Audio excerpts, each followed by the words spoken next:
ओम श्री परमात्मने नमः। मैं professor Harihriday Awasthi Ayurveda anatomy yoga and spirituality channel पर आप सभी का हार्दिक स्वागत करता हूं। बच्चे आए हुए हैं और उन्हें पंचतंत्र की कहानियां मैं सुनाता हूं। और ये पंचतंत्र जो है किस तरीके से उपयोगी हैं और पंचतंत्र की कहानियों का निर्माण कैसे हुआ, इसके विषय में मैं परिचय कराना चाहूँगा कि शास्त्र में जो लिखा है पंचतंत्र की कहानियों के संदर्भ में वो यह है कि दक्षिण जनपद में महिला रोप्य नगर एक था जो बहुत ही शक्तिशाली था और उसमें सभी सुख सुविधाएँ थीं। चारों तरफ सुख चैन और अमन था और सभी लोग प्रसन्नचित्त थे। वहाँ एक विश्व प्रसिद्ध राजा था और उसका नाम था अमर शक्ति। अमर शक्ति के 3 पुत्र थे, बहुशक्ति, उग्र शक्ति, अनंत शक्ति। लेकिन दुर्भाग्यवश वो अत्यंत मूर्ख थे और शास्त्र विमुख थे। तो वो धीरे धीरे उसके बच्चे बड़े होने लगे और राजा को ये दुख बहुत सताने लगा कि मेरे बच्चे मूर्ख हैं और वो पढ़ने में कमज़ोर हैं। तो इस चीज़ को देखते हुए उसने जो है अपने एक राज्यसभा में एक दिन उद्घोष किया, सभी मंत्रियों को बुलाया और मंत्रणा की कि हे मंत्रियों, इसका कोई एक उपाय निकालो कि ये जो 3 मेरे बच्चे हैं, बहुशक्ति, उग्र शक्ति और अनंत शक्ति, ये विद्वान बन जाएं, इनको ज्ञान की प्राप्ति हो जाए, क्योंकि ज्ञान ही सभी अधिकार दिलाता है और ज्ञान के माध्यम से ही जीवन सफल होता है। तो इस प्रकार की बात करने लगा राजा। और राजा ने ये भी कहा कि वो इतना दुखित था कि जो है 3 प्रकार के पुत्र होते हैं या 3 प्रकार के बच्चे होते हैं जो उत्पन्न नहीं हुए या मर गए और गर्भस्राव में मर गए या उत्पन्न हो के मर गए। और लेकिन तीसरा है कि मूर्ख बच्चा। तो मूर्ख बच्चा उन तीनों प्रकार में सबसे ज़्यादा निंदित है। अगर जो है वो पैदा हुआ भी मर जाए तो उससे कोई ज़्यादा दुख नहीं होता, वो थोड़े दिन के लिए दुख होता है। तो मरे हुए तो कुछ दिन के लिए दुख देते हैं, लेकिन जो मूर्ख होता है वो सदैव ही दुखकारी होता है, क्योंकि कुछ ना कुछ ऐसी घटनाएं हों वो करता रहता है जिससे माँ बाप को और समाज को बहुत कष्ट होता है। तो ऐसी बातें करने के बाद उसने कहा कि जो स्त्री बंध्या हो और गर्भवती ना हो रही हो वो भी अच्छी है, लेकिन मूर्ख बच्चों से तो अच्छा है कि बिना बच्चे के होना। तो वो इतना दुखी था तो उसने कहा कि ऐसा जो विद्वानों का मत होता है तो कृपया कुछ ऐसा उपाय निकालें कि ये बच्चे जो है भी विद्वान बन जाएं। तो इस प्रकार की वार्ता उसने अपने मंत्रियों में की। तो मंत्रियों ने बताया कि उसमें से एक मंत्री उठा जिसका नाम था सुमति।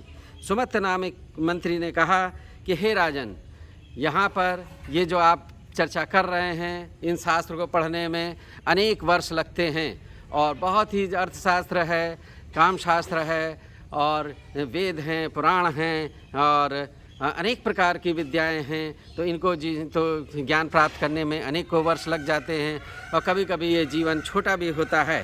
तो इस प्रकार कोई ऐसे छोटे से ग्रंथों का निर्माण हो जिससे कि इनको जो है उसके माध्यम से संक्षेप में ज्ञान प्राप्त कराया जा सके।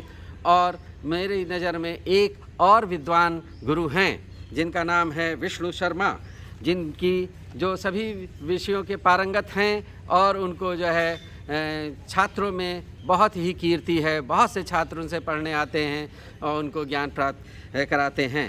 तो वो सभी को ज्ञान प्राप्त होता है और वो बहुत ही प्रसिद्ध हैं जो गुरुओं में। तो राजन ने कहा कि ठीक है, उनसे मेरे को मिलवाओ। तो राजा जो है के पास जो है विष्णु शर्मा को बुलाया गया। विष्णु शर्मा की आयु 80 वर्ष के लगभग थी और विष्णु शर्मा से राजन ने कहा कि मैं आपको 100 अधिकार प्रदान करूंगा, आप मेरे इन बच्चों को ज्ञान प्राप्त कराइए। तो ज्ञान प्राप्त कराने के लिए 100 अधिकार की बात उन्होंने करी। तो उस समय विष्णु शर्मा बोले कि विष्णु शर्मा ने कहा कि जो है मेरे को 100 अधिकार नहीं चाहिए, मैं ज्ञान जो है ऐसे ही देता हूँ और मैं किसी धन या किसी के लालच में ऐसे कर्म नहीं करता, क्योंकि जो है ये जो ज्ञान है तो सरस्वती माँ की देन है। और ज्ञान से जो है मेरी उम्र तो 80 वर्ष हो गई है और मैं तो वैसे ही ज्ञान देता हूँ, किसी के लालच में या मोह में ज्ञान नहीं देता। तो इस प्रकार उसने कहा, लेकिन हे राजन, आपने मेरे से निवेदन किया है तो मैं ये आपको आश्वासन देता हूँ कि 6 माह के अंदर मैं आपको बच्चों को जो है ज्ञान प्राप्त कराऊंगा और अर्थशास्त्र और सामान्य ज्ञान जो उनको होगा वो उसमें निपुण हो जाएंगे। तो ऐसा आश्वासन जो है उन्होंने कहा कि मैं माँ सरस्वती की आराधना करता हूँ और उनसे निवेदन करूँगा और उन्हीं के माध्यम से जो है इन आपके बच्चों को भी ज्ञान प्रदान कराऊँगा। तो इस प्रकार जो है राजा ने अपने जो है तीनों पुत्रों को विष्णु शर्मा के सुपुर्द कर दिया कि विष्णु शर्मा अब आगे से उनकी पढ़ाई कराएंगे। तो विष्णु शर्मा अपने घर गए और उन्होंने सारे शास्त्रों के सार के रूप में 5 जो है तंत्र लिखे या ग्रंथ लिखे, जिनके नाम हैं मित्र भेद, मित्र संप्राप्ति, काकोलकीय और लब्ध प्रणाश और अपरिच्छित कारकम।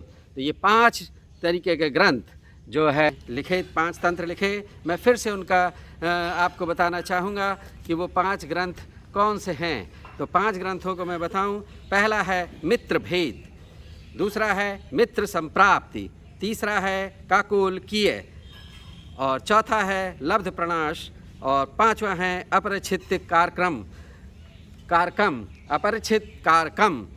तो इस अपरिच्छित कारक हुआ ये 5वां।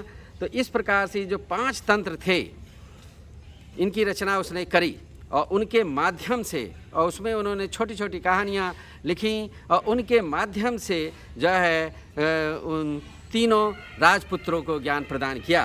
तो इस प्रकार ये जो है जो 5 तंत्र हैं, मित्र भेद, मित्र संप्राप्ति, काकोलकीय, लब्ध प्रणाश, अपरिच्छित कारक, ये 5 तंत्र फिर जगत में पंचतंत्र नाम से प्रसिद्ध हुए।